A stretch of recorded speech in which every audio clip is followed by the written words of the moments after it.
Hi, I'm Danica Custodio, student number 2011-00388, a student of ComSci 204 this term, and I will be presenting my output for my midterm exam in this course.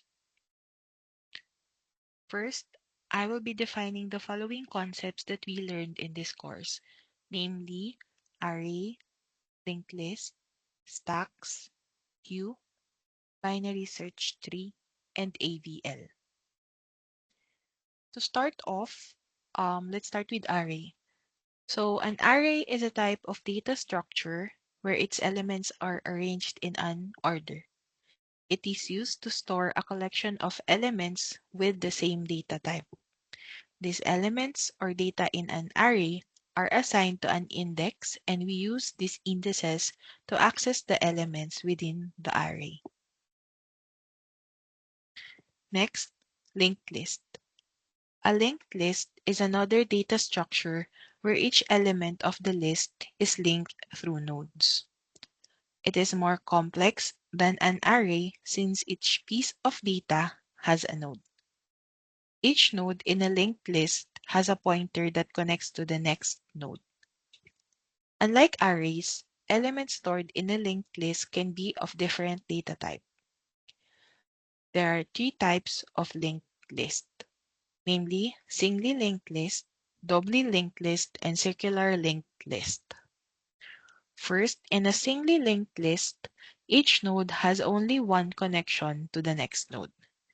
The head or the first node in a linked list is not connected to any predecessor node, and the tail or the last node in a linked list is not connected to a node after it.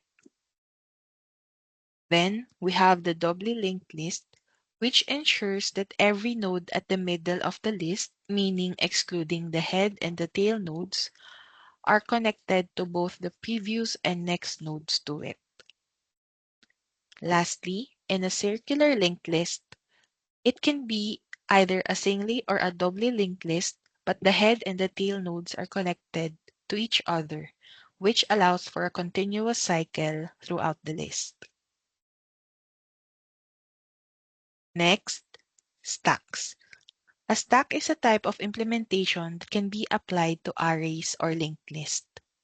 What matters in a stack is the way that we access the information within the array or a linked list.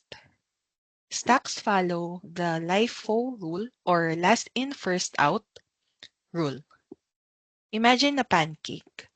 Information are added to the top of the stack, and when we need to retrieve this information, the latest data that was added will be the first one to be accessed or used. Another implementation is queue. But this one, it follows the FIFO rule or the first in, first out rule.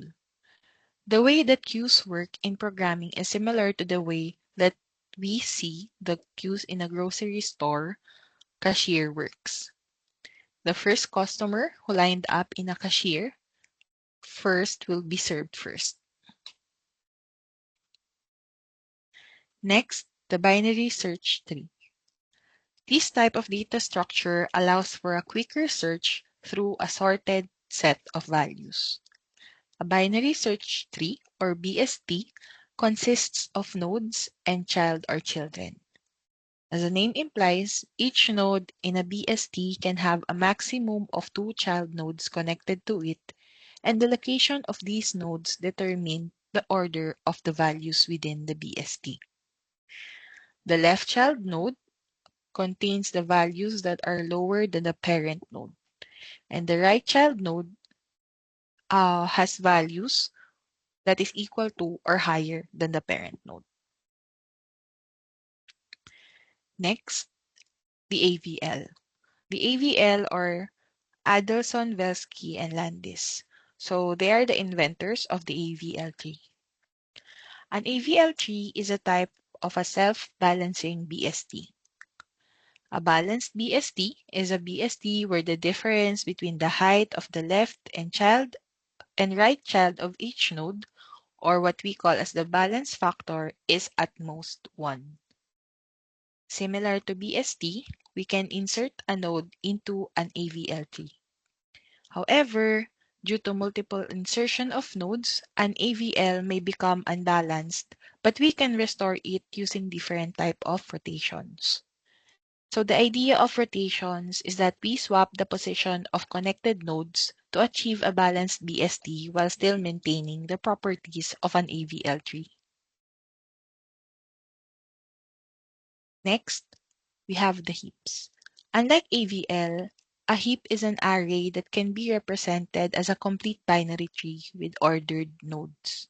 Meaning, as you traverse from the root node to the leaf node, you will go through a sorted set of nodes. There are two types of heaps. We have the max heap and the mean heap.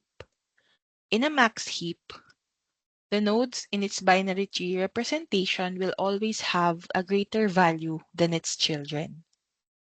Thus, the root node will always be the largest among all the nodes in the binary tree. On the other hand, a mean heap ensures that each node will have a smaller value than its children. Therefore, the root node will always have the smallest value among all the nodes in the binary tree representation. As mentioned, heaps are arrays, so each element is assigned an index. For each node with index I, the parent of this node is at index I divided by 2. The left child of index I node is at index 2i, and the right child is at index 2i plus 1.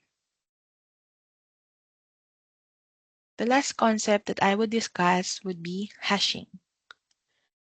So hashing is a technique that uses a predefined function or hash function to map the values into the indices of a dictionary or hash tables.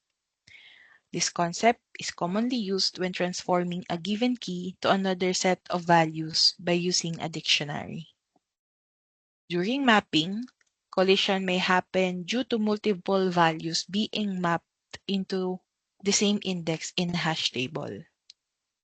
To resolve this, we may implement any of the following methods listed: chaining, linear probing, or quadratic probing. In chaining, this uses linked lists for the indices in the hash table that would contain multiple values. Another option is the linear probing. Through linear probing, each index in the dictionary should contain only one value. If a collision would happen, the value that would be remapped to the value will be remapped to the next key in the hash table. Since linear probing may cause the values to converge in a certain position in the hash table, since its behavior is to always find the next available slot, one may opt to use quadratic probing instead. So quadratic probing is similar to linear probing, but if a collision is detected, instead of looking for the next key available, it uses the I raised to 2 slot in the hash table. So the value of I shall increase until the next blank slot is found. So hashing is commonly used when dealing with passwords wherein keys are being converted into another set of values. So we previously used this one actually during our when we worked on our project in ComSci 202, wherein we had to create a code or a program that works as a diary, and the users will be able to provide a password that would protect the contents. Since it is a password, it is important that these passwords won't be saved in a text file on their raw value. So we used hashing to convert them into another set of values in order to protect the original password of the user.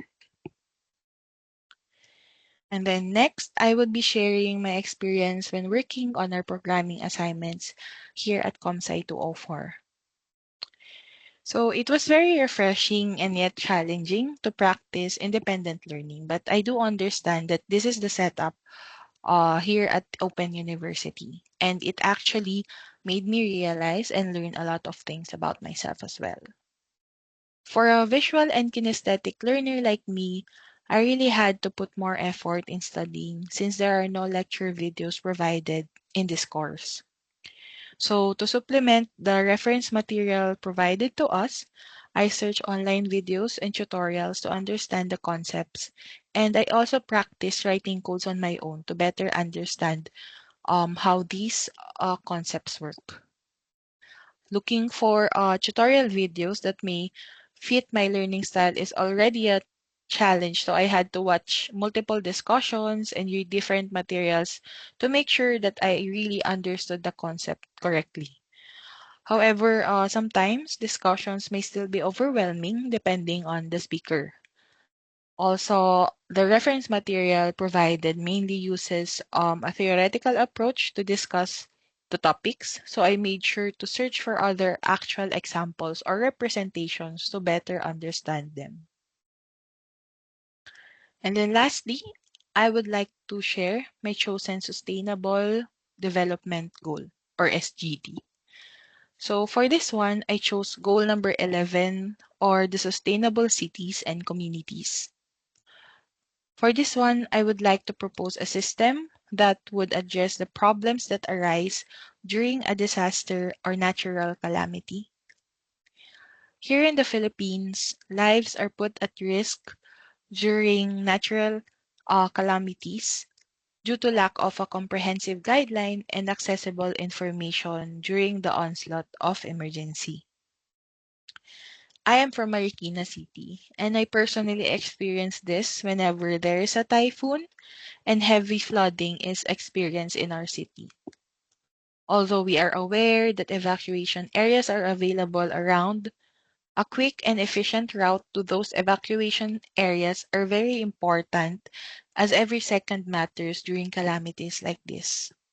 We have experienced great flooding during Ondoy, and ever since, I was thinking of ways on how we can help every citizen in our city. Through the concept of heaps, we may identify a set of optimal routes from the residential areas to the evacuation centers using the Dijkstra's algorithm. So Dijkstra's algorithm is a concept that I learned during my undergraduate degree.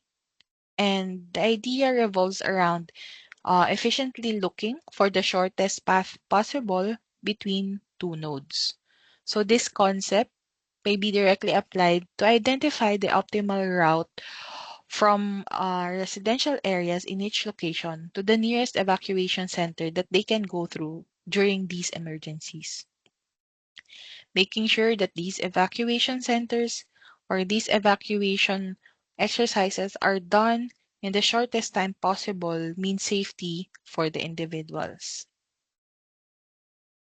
That is all. Thank you again for listening to my presentation.